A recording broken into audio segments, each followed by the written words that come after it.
이 시간 함께 나눌 하나님의 말씀 고린도전서 12장 12절에서 20절 말씀입니다.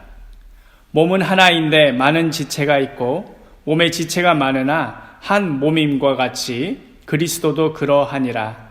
우리가 유대인이나 헬라인이나 종이나 자유인이나 다 한 성령으로 세례를 받아 한 몸이 되었고 또 다 한 성령을 마시게 하셨느니라. 몸은 한 지체뿐만 아니요 여럿이니 만일 발이 이르되 나는 손이 아니니 몸에 붙지 아니하였다 할지라도 이로써 몸에 붙지 아니한 것이 아니요 또 귀가 이르되 나는 눈이 아니니 몸에 붙지 아니하였다 할지라도 이로써 몸에 붙지 아니한 것이 아니니 만일 온 몸이 눈이면 듣는 곳은 어디며 온 몸이 듣는 곳이면 냄새 맡는 곳은 어디냐. 그러나 이제 하나님이 그 원하시는 대로 지체를 각각 몸에 두셨으니 만일 다 한 지체뿐이면 몸은 어디냐. 이제 지체는 많으나 몸은 하나라. 어떤 사람들 중에는 신앙은 나와 하나님 사이의 단독적인 문제이지 다른 사람과 함께 신앙생활을 하는 것은 일종의 선택사항이라고 여기는 사람들도 있습니다. 나만 하나님 앞에서 떳떳하게 살면 되지 하는 그런 마음인 것이지요.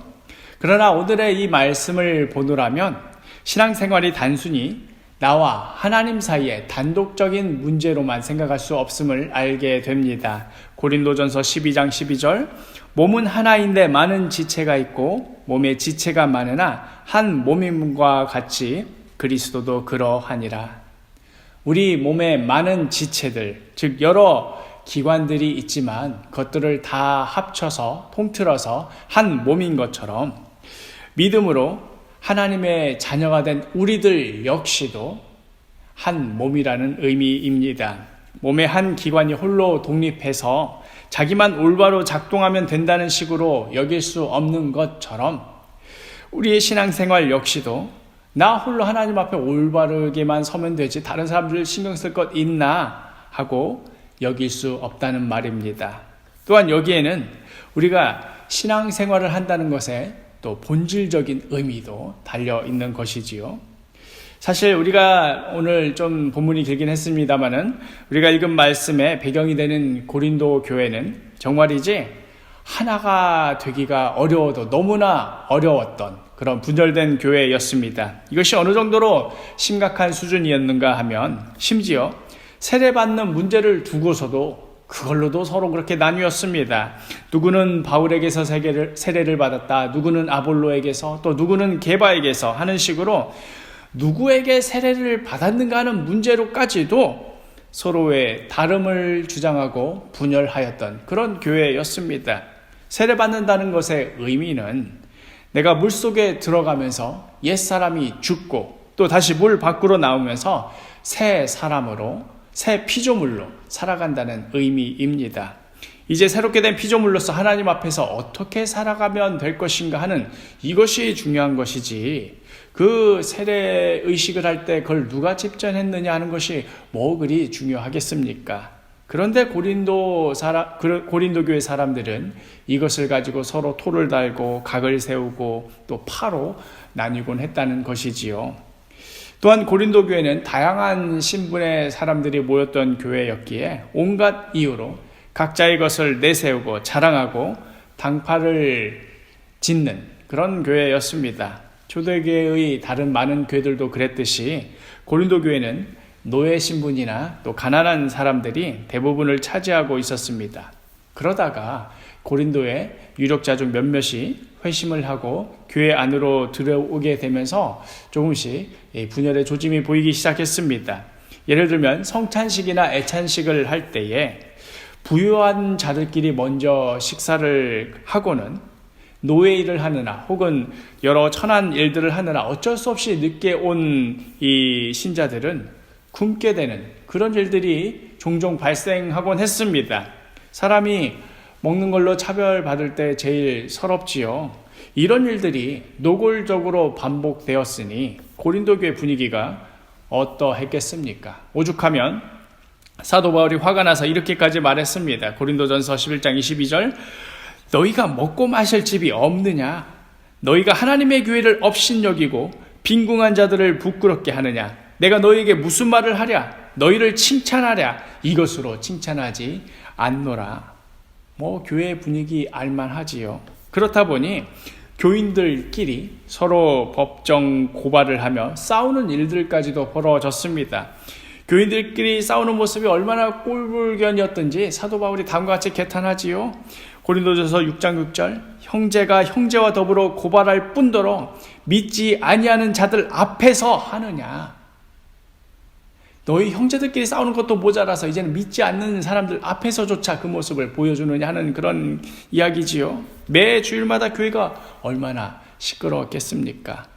제가 만일 이 당시에 이 고린도 교회 성도였다고 한다면 정말로 많이 고민됐을 것 같습니다. 내가 이 교회 계속 다녀야 되나? 그러나 이 당시는 오늘날처럼 한 도시에 여러 개의 교회가 있어서 그중에 선택하거나 이런 시대가 아니었습니다. 교회를 골라서 다닌다는 개념은 최근에 우리 시대에나 들어와서 생긴 그런 개념이지요. 고린도 교회의 이런 고질적인 문제는 오늘날 한국 교회의 고질병과도 닮은 면이 있습니다. 한국인들은 혼자서는 아무리 어려운 환경에 떨어뜨려 놓는다 하더라도 굳센 의지로 잘 개척해 나가지만, 그러나 함께 모아놓으면 아무리 좋은 환경 속에서도 서로 싸우느라고 함께하기가 어렵다라는 그런 말을 종종 듣곤 하지요. 우리가 우리 스스로를 폄하하는 말 같아서 이런 말 듣기 참 거북합니다마는, 그러나 또 실제로 그런 사례들이 워낙 많다 보니 부정하기 어려운 면도 있습니다. 그렇다 보니 교회 내에서 분열하고 싸우는 꼴을 보고 싶지 않아서 교회를 떠나 홀로 신앙생활하기로 선택하노라고 그렇게 많은 가나안 성도들이 말하곤 하는 것이지요. 가나안 성도들의 이러한 하소연이 또 그다지 그렇게 엄살이 아닌 것이 정말로 많은 한국 교회가 이 분열 문제로 신음하고 있습니다. 더욱 부끄러운 것은 저와 같은 목회자들이 이런 분열에 상당 부분 책임이 있다는 것이지요. 교회가 화목하고 따뜻하고 서로 감싸준다면서야 누가 일부러 교회를 떠나려고 하겠습니까? 그러나 괜히 교회 나가서 상처받고 꼴불견 보게 되고 마음 상하는 일만 생기다 보면 자연스럽게 떠나고 싶은 마음도 들지 않겠습니까? 그러나 이러한 교회를 향하여서 사도 바울은 뭐라고 말하고 있습니까? 고린도전서 12장 13절, 우리가 유대인이나 헬라인이나 종이나 자유인이나 다 한 성령으로 세례를 받아 한 몸이 되었고 또 다 한 성령을 마시게 하셨느니라. 인간적인 시각으로 보면 정말 서로 분열할 이유가 너무나 많습니다. 누군가는 유대인이고 누군가는 헬라인입니다. 누군가는 자유인이고 또 누군가는 노예입니다. 사는 배경도 출신도 삶의 방식도 너무나 다릅니다. 이 시대는 또한 철저한 신분제 시대였으니 더더욱 어려움이 많았겠지요. 이렇게 분열하면서 싸울 바에는 차라리 유대인들끼리만 모이는 교회, 헬라인들끼리만 모이는 교회, 노예들끼리만 모이는 교회, 이렇게 따로따로 모이는 것도 조용한 신앙생활 하는 데 도움이 되지 않았을까요? 그러나 사도 바울은 강조합니다. 우리 모두는 다 다른 사람들이지만, 그러나 우리가 예수를 믿고 예수를 우리 삶의 주인으로 모시기 시작한 그 순간부터 우리는 한 성령으로 세례를 받았고 그리하여 한 몸이 되었다. 다 한 성령을 마시게 되었노라고 사도 바울은 강조합니다. 우리는 다 한 성령님을 모시고 살아가는 존재다 하는 그런 강조인 것이지요. 그러니 우리가 지난 시간에 함께 나눴던 주제, 우리가 믿음으로 구원받아서 하나님의 자녀로 거듭나는 순간부터 우리 안에는 성령님께서 거하신다는 이것을 우리가 믿음으로 받아들이고 또 고백한다면 나만 홀로 성령님을 모시고 사는 것 아니라 함께 신앙생활하는 다른 성도들 역시도 그 안에 성령님께서 거하신다는 것 우리가 인정하고 받아들여야 할 것입니다. 그러니 나와 너가 서로 달라서 맞지 않고 함께하기 불편하고 껄끄러운 부분이 있다 하더라도 그 모든 다름, 그것보다도 더 본질적으로 중요한 것은 우리 각자 한 사람 한 사람 안에 거하시는 동일한 성령님, 그 성령님을 바라보는 것입니다. 이게 말은 참 멋있는데 현실적으로는 참 어려운 부분이 있지요. 오늘날에는 더 이상 유대인이니 헬라인이니 하는 걸로 차별하지 않습니다. 또 더 이상 노예제가 존재하지 않는 시대이니 우리가 모두 다 자유인의 신분으로 예배를 드립니다. 그러나 그럼에도 우리 안에는 너와 나의 다름을 잣대로 서로를 판단하고 또 분열하고야만 하는 그런 모습들이 너무나 많습니다. 저 자신을 정직하게 들여다보아도 그렇습니다. 저도 저 나름대로 좋아하는 취향이 있고 생각의 틀이 있고 선호하는 어떤 정서적인 분위기가 있습니다. 그래서 이것들이 서로 맞고 비슷한 사람들끼리 모이면 좋아하고 또 그렇지 않으면 좀 싫어하고 그런 것들이 있지요. 좀 더 구체적인 예를 들어보자면 저는 조용하고 좀 사색적인 분위기의 예배를 좋아합니다.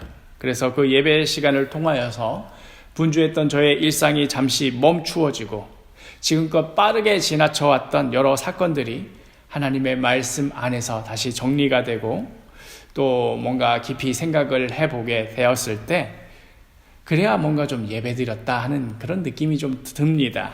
반면에 이와 정반대의 예배 분위기도 있지요. 시작부터 고막이 터질 것 같은 강렬한 사운드에 이 화려한 세션들이 이렇게 연주하는 그런 기교적인 찬양들이 이어지고 또 온 회중이 자리에서 일어나서 환호성을 지르고 함성을 지르는 그런 예배도 있습니다.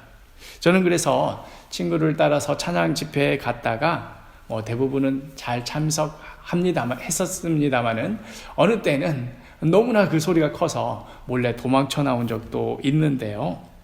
만약에 제가 그 친구더라 너는 예배를 드린 것이 아니고 콘서트장에 놀러 간 것이야 라고 지적을 한다면 이 지적은 온당한 것일까요? 반대로 그 친구가 저를 향해서 너는 살아있는 예배를 드리지 않고 죽은 시체처럼 가만히 앉아서 얌전한 척 고상한 척만 하고 온 것이다 라고 지적한다면 그 또한 온당한 지적일까요? 우리가 성경 말씀을 온전히 진리로 믿고 받아들인다면 어떠한 모습으로 예배 드리든지 분명히 같은 성령님을 가슴에 모시고 한 분 하나님을 향해 예배 드리는 것 아니겠습니까?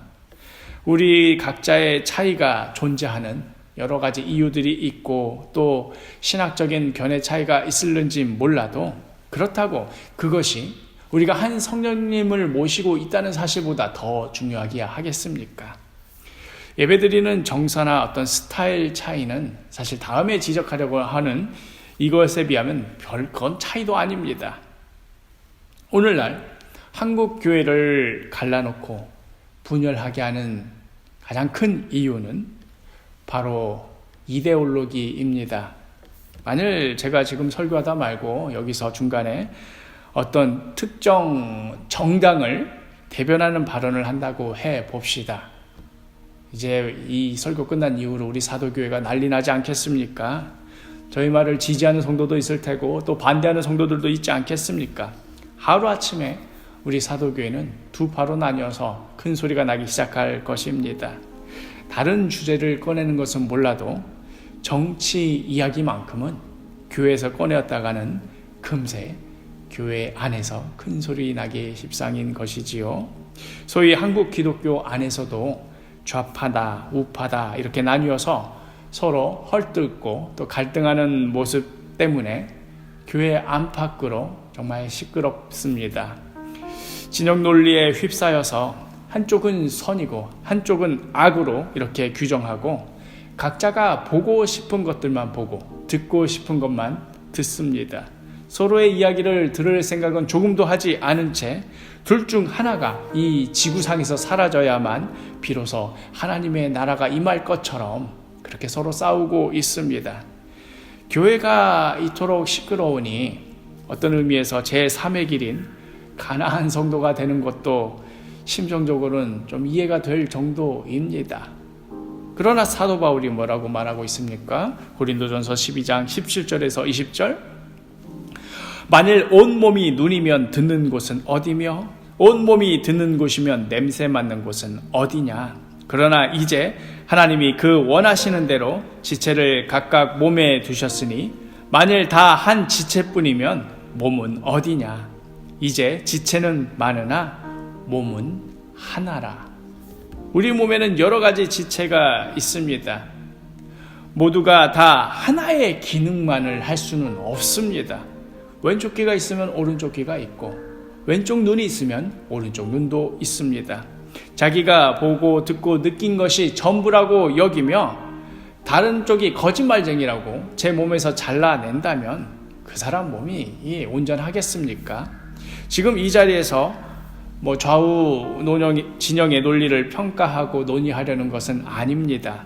그러나 그 모든 다름에도 불구하고 우리는 한 성령님을 모시고 사는 성도들이 이룬 한 몸된 교회라는 것을 강조하려는 것입니다. 각자의 진영 논리에서 보자면 이 말이 얼마나 천진난만한 말처럼 보이겠습니까? 우리는 다 다르지만 그러나 한 성령님을 모시고 있다 하는 이 말. 그럼에도 진리는 단순한 데 있습니다. 우리의 다름보다도 우선하는 것이 한 성령 안에서 하나된 몸입니다. 만일 우리가 서로 다르다는 이유만으로 배척하기 시작하면 어찌 되겠습니까? 사도 바울이 뭐라고 말합니까? 고린도전서 12장 21절 눈이 손더러 내가 너를 쓸데없다 하거나 또한 머리가 발더러 내가 너를 쓸데가 없다 하지 못하리라. 그러니 우리는 다른 이의 존재를 먼저 존중해야 합니다. 다른 이를 받아들일 너그러움을 마련해야 합니다. 문제는 우리 안에서 이미 상대방의 이야기를 들을 준비도 또 그들의 입장에서 생각해 볼 여지도 주고 있지 않다는 것이지요. 그냥 싸잡아서 서로를 비난하는데 익숙하고 거기에 또 많은 에너지를 쏟아버립니다. 다른 이 안에 거하고 계시는 성령님을 무시하고서라도 나와 그의 다름을 더 고수하려는 것이겠지요. 심지어 신앙의 이름으로 이 다름을 더욱 정당화하고 또 혐오를 재생산하고 또 이것을 이용하여서 자신의 세력을 뒷받침하려는 그런 모습이 우리 모두 속에 있습니다. 나는 화합하고 싶은데 이 녀석들이 싸우는 바람에 어쩔 수 없습니다 하고 마치 나 자신은 이 둘의 싸움과 무관한 양비론을 앞세워서 저 자신만 빠져나갈 수 있을까요? 사실 양쪽 소리가 너무나 시끄러워서 저처럼 좋아하는 것을 좋아하는 사람으로서는 그냥 조용히 둘 다 남의 일인 양 모른 척하고 빠져나가고 싶습니다. 그냥 조용한 것을 좋아하는 저의 성향상 그렇다는 것이지요. 그러나 그럴 수는 없습니다. 서로 분쟁하고 그것 때문에 아파하는 이 모든 것이 남의 아픔, 다른 이의 아픔이 아니라 다 우리 자신의 아픔이요 한 몸 된 교회의 아픔이기 때문에 그렇습니다. 고린도전서 12장 26절 만일 한 지체가 고통을 받으면 모든 지체가 함께 고통을 받고 한 지체가 영광을 얻으면 모든 지체가 함께 즐거워하느니라. 그러니 우리 이 시대에 빠져있는 이 분열과 다툼 속에서 나의 진영이 어디인가 또 무너뜨려야 할 상대방 진영의 약점이 무엇인가 이런 데 골몰할 것이 아니라 먼저는 이러한 우리의 연약함 때문에 우리의 이런 분열 때문에 아파하고 계시는 성령님의 탄식 소리에 귀를 기울여야 합니다. 하나님의 은혜로 구원받은 하나님의 자녀로서 이제 성령님의 음성에 순종하며 사는 것이 우리 앞에 펼쳐진 신앙의 길이라 한다면 우리의 분열 때문에 탄식하시는 그 성령님의 탄식에 함께 아파하며 성령님께 지혜를 구하며 어찌하든지 화합하며 서로를 보듬는 일을 시작하는 것이 우리 앞에 펼쳐진 또 하나의 신앙의 길이 될 것입니다. 고린도전서 12장 27절 너희는 그리스도의 몸이요 지체의 각 부분이라. 우리는 그리스도의 몸입니다. 그의 지체의 각 부분입니다. 한 하나님을 우리의 아버지로 부르는 하나님의 자녀로서 자녀들끼리 서로 싸우고 다투고 하는 이 아픔을 하나님 아버지께 전해드려서는 아니 될 것입니다. 나의 안에 거하시는 성령님께서 동일하게 다른 형제 안에도 거하고 계시며 또 우리의 다름을 통하여서 서로 분열하는 것이 아니라 성령의 다양하고 풍성한 열매를 맺을 것을 기대하며 그 음성에 순종해야 합니다. 상대의 다름을 인정하고 포용하고 또 그 안에서 한 하나님께서 역사하심을 발견하고 기대하는 것. 어쩌면 바로 이 모습이 우리가 아직 익숙지 않은 또 우리의 훈련이 부족한 그러한 신앙의 또 다른 영역인지도 모르겠습니다. 아브라함이 어디로 가야 할지 알지 모른 채 하나님을 바라보며 한 걸음 한 걸음 그 길을 내딛었듯이 우리 역시도 한 하나님 아버지 바라보며 성령의 음성에 순종하여 우리가 아직 내딛어 보지 못한 그 화평의 길, 그 길 한 걸음 한 걸음 내딛을 때에 우리를 통해 하나님께서 이루고자 하시는 다양함과 풍성함의 그 열매를 우리가 누리게 될 줄 믿습니다.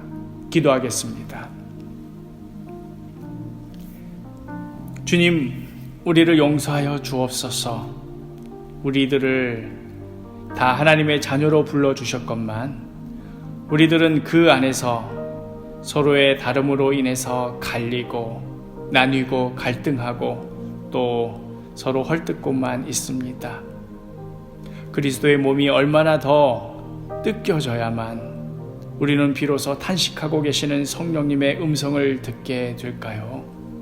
주님, 우리의 다름보다도 더 본질적으로 중요한 한 하나님의 자녀됨을 보게 하여 주옵소서.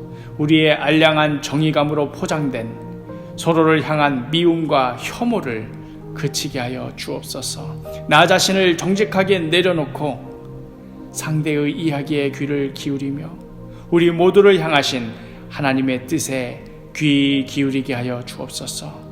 주님, 우리의 힘으로 할 수가 없습니다. 우리에겐 이런 능력도 이러한 지혜도 없습니다.